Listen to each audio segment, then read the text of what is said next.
Mr. Bridenstine, why Russia for you? So as how I'll know where you're coming from. And I have no axis to grind one way or the other.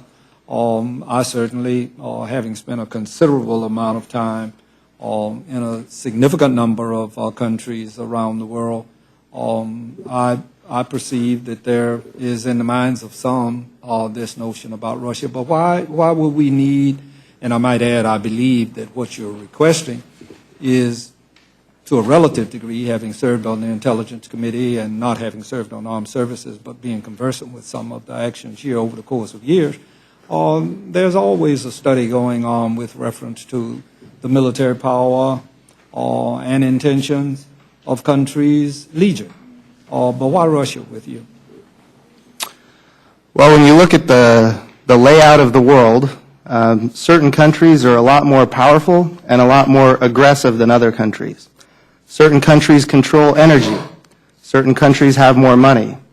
When Russia is investing $750 billion into modernization, and they occupy areas of Georgia, and they are supporting the Assad regime in Syria, and they're certainly not helpful, in fact, problematic when it comes to Iran. And I believe in freedom.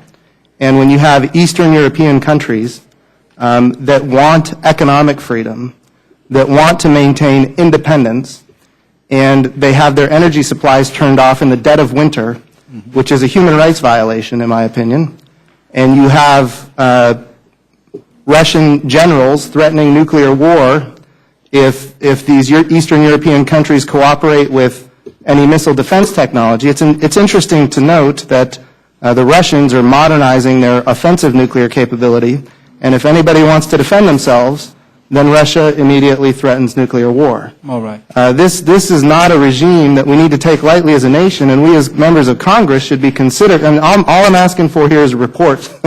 I want to know what is the threat over the next 20 years. When they spend $750 billion, what are they getting for that?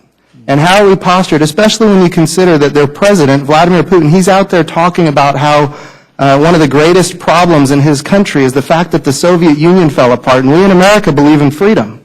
We believe that the Soviet Union falling apart and all those states getting democratic institutions, the right to assemble and the freedom of speech and press and the right to have political opposition, these are values that we hold dear. Okay, then just reclaiming my time. Yes, sir. I'm glad I asked, and I think you've answered your question that you put forward in your amendment.